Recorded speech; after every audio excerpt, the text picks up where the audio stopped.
तो साथियों, तैयार हैं आप लोग रेशो के आज हाई लेवल प्रश्न पढ़ने के लिए?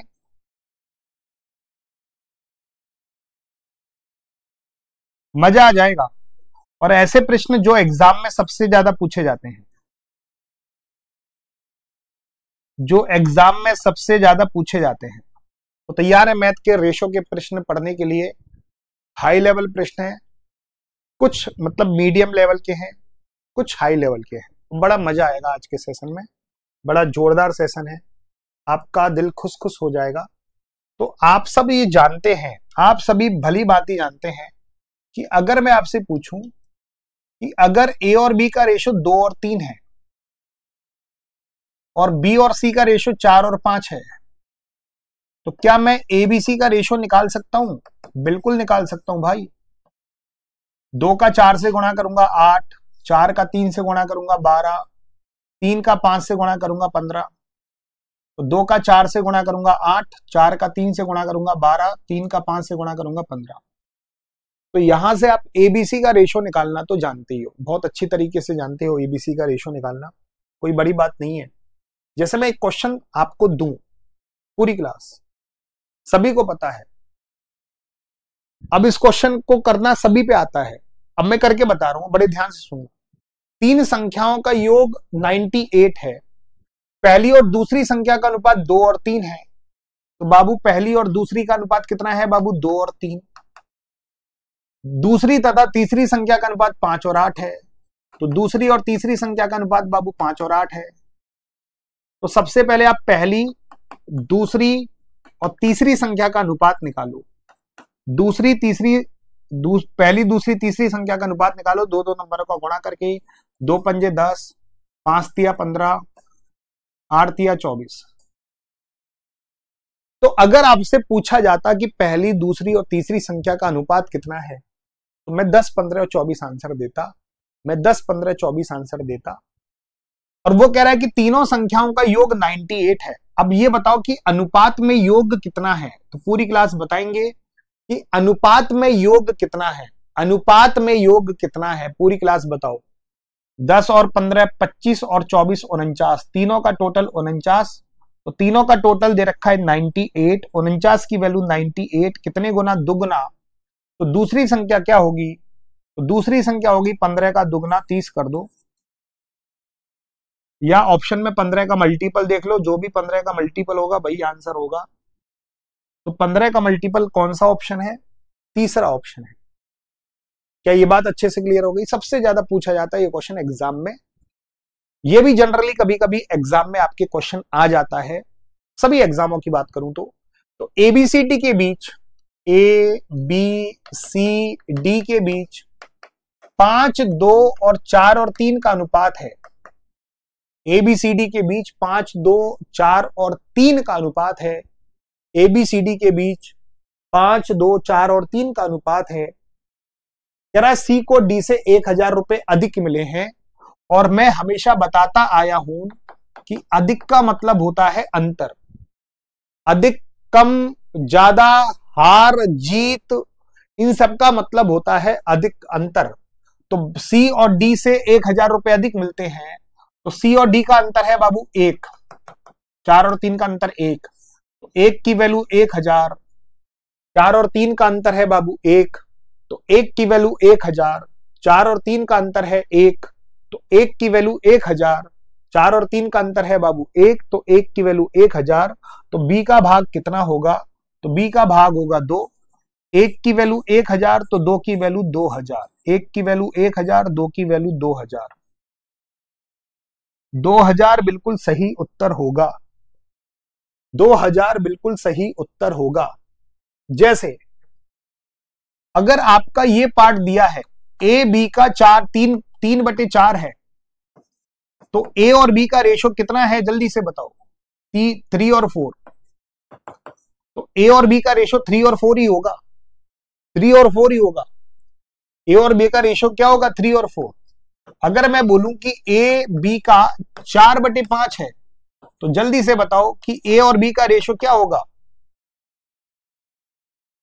जल्दी से बताओ कि ए और बी का रेशो क्या होगा? तुरंत प्रभाव से पूरी क्लास जल्दी से बताना, कि ए बी का 3/4 है, तो ए बी का 4/5 है, तो ए और बी का रेशो क्या बनेगा? तो ए और बी का रेशो क्या बनेगा? तो ए और बी का रेशो बनेगा 4 और 5। ए और बी का रेशो बनेगा 4 और 5। ए और बी का रेशो जो बनेगा 4 और 5 का बनेगा। ए और बी का जो रेशो बनेगा 4 और 5 का रेशो बनेगा। जैसे बड़े ध्यान से सुनने योग्य बात है कि 510 रुपए की राशि को एबीसी में इस प्रकार बांटा जाता है कि ए बी का 2/3, ए को बी का 2/3, तो यहां ए और बी का रेशो कितना है? 2 और 3। तो पूरी क्लास ए और बी का रेशो कितना है बाबू? 2 और 3। बी और सी का रेशो कितना है? 1 और 4।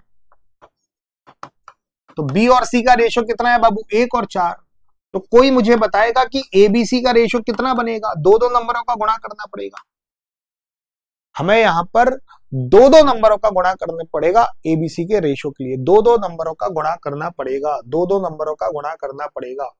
तो 2 का 1 से गुणा करूंगा 2, 1 का 3 से गुणा करूंगा 3, 3 का 4 से गुणा करूंगा 12। तो यहां से हमने निकाल लिया एबीसी का रेशो। अगर आपसे पूछा जाता है एबीसी का रेशो कितना है, तो मेरा क्वेश्चन यहीं तक समाप्त हो जाता। उनके हिस्से अलग अलग हिस्से ज्ञात करने हो। तीनों की धनराशि कितनी है? 510। तीनों को कितना मिल रहा है? 510 मिल रहा है। तो 12 और 3 15 और 2 17, तीनों को मिल रहा है 17। तो 17 की वैल्यू 510, 17 तिया 51, 30 गुना, तो 33 गुना करो सबका, 30 का 2 से गुणा करो 60, और 60 तो इसी ऑप्शन में है। वैसे 30 का 3 से गुणा करो 90, इसी ऑप्शन में है। 30 का 12 से गुणा करो, 12 तिया 36, 360। तो तीनों राशियां आ गई 60, 90 और 360। तीनों धनराशि आ गई 60, 90, 360। उम्मीद करता हूं कि ये अच्छे से बात क्लियर हो गई होगी। आपके एग्जाम में ये वाला क्वेश्चन भी कभी कभी पूछा जाता है कि 2a बराबर 3b बराबर 4c। तो एबीसी का रेशो निकालना है। इसके दो तरीके मैं बता रहा हूं। तो पहला तरीका है छुपाने वाला तरीका। पहला तरीका है छुपाने वाला तरीका। छुपा लो, 4 का 3 से गुणा करो 12। बी के लिए बी को छुपा लो, 4 का 2 से गुणा करो 8। सी के लिए सी को छुपा लो, 3 का 2 से गुणा करेंगे 6। अब 2 से काट देंगे इसको, 2 छिक्की 12, 2 चौके 8, 2 तिया 6। तो ये पहला तरीका है छुपाने वाला तरीका। पहला तरीका है छुपाने वाला तरीका। ए के लिए ए को छुपा लो, बी के लिए बी को छुपा लो, सी के लिए सी को छुपा लो, बाकी सबका गुणा करो। दूसरा तरीका इसका जानते हैं। दूसरा तरीका लघुत्तम वाला तरीका। 2a बराबर 3b बराबर 4c, इसका दूसरा तरीका है लघुत्तम वाला तरीका। तो बाबू 2, 3 और 4 का लघुत्तम कितना होता है? 4, 3, 2 का लघुत्तम होता है 12। 12 में 2 का भाग लगाओ 6, 12 में 3 का भाग लगाओ 4, 12 में 4 का भाग लगाओ 3। तो क्या रेशो बनेगा? 6, 4, 3, 6, 4, 3, 6, 4, 3। तो 2, 3, 4 का लघुत्तम है 12। 12 में 2 का भाग लगाओगे 6, 12 में 3 का भाग लगाओगे 4, 12 में 4 का भाग लगाओगे 3। तो 6, 4, 3 यहां पर भी और 6, 4, 3 यहां पर भी। तो 6, 4, 3 इधर भी है और 6, 4, 3 इधर भी है। ये बात क्लियर हो गई? उम्मीद करते हैं। तो कोई सा तरीका अपना लेना, छुपाने वाला तरीका या लघुत्तम वाला तरीका, जो आपके मन में सेट हो जाए वही। जैसे 3a बराबर 4b बराबर 6c। तो एबीसी का रेशो निकालना है। छुपाने वाला तरीका अपनाना चाहो छुपाने वाला तरीका अपना लो। तो ए के लिए ए को छुपा लो, 6 चौक 24। बी के लिए बी को छुपा लो, 6 तिया 18। सी के लिए सी को छुपा लो, 4 तिया 12। अब 6 से काट दो, 6 चौक 24, 6 तिया 18 और 6 दूनी 12। तो 4, 3, 2। लघुत्तम वाला तरीका अपनाना चाहो तो लघुत्तम वाला तरीका भी अपना सकते हो। 3a बराबर 4b बराबर 5c। तो हमें एबीसी का रेशो निकालना है। तो 6, 4, 3 का लघुत्तम होता है 12। 12, 12 में 3 का भाग लगाओ 4, 12 में 4 का भाग लगाओ 3, 12 में 6 का भाग लगाओ 2। क्या रेशो बनेगा? 4, 3, 2। बिल्कुल सेम टू सेम बन रहा है ना। तो छुपाने वाला तरीका भी है और लघुत्तम वाला तरीका भी है।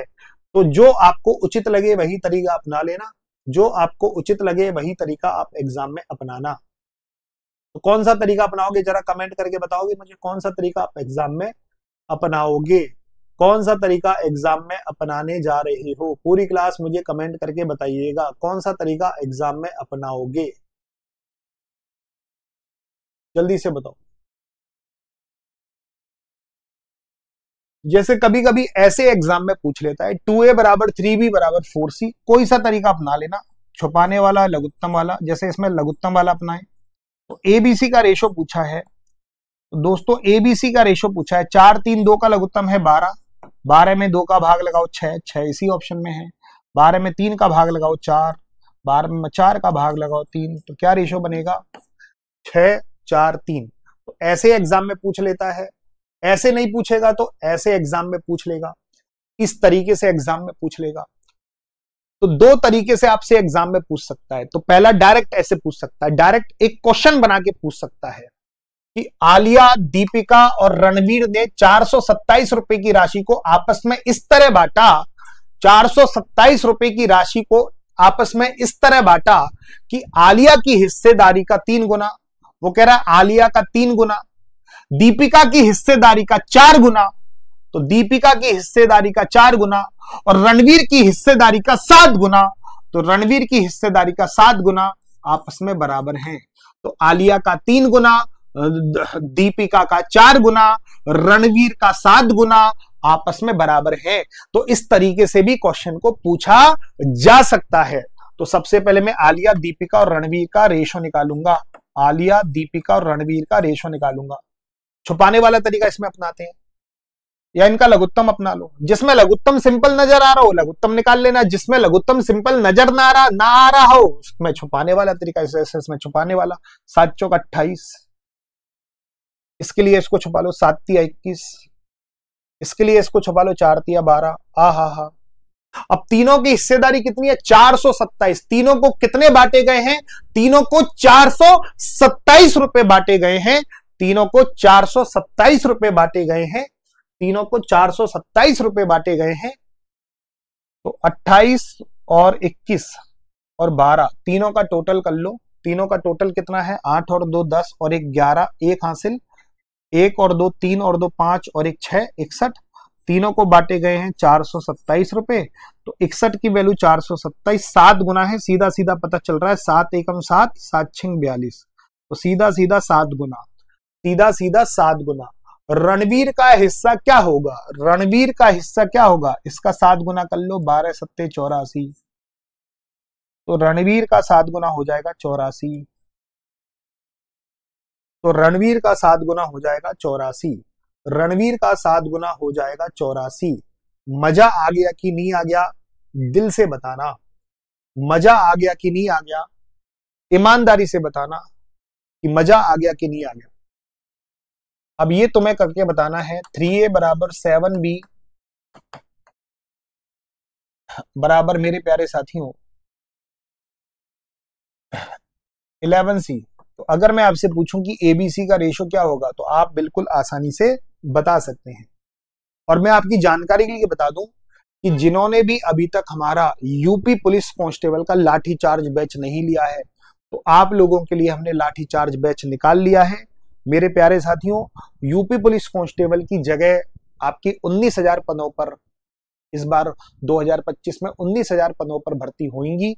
किसकी, यूपी पुलिस कांस्टेबल की।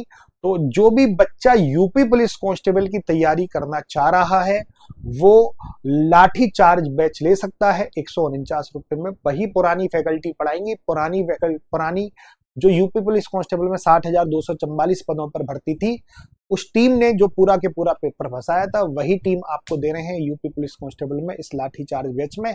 इस बार आपको लाठी चार्ज करनी है और 149 रुपए में आप ये बैच ले सकते हैं मस्त तरीके से, बिंदास तरीके से।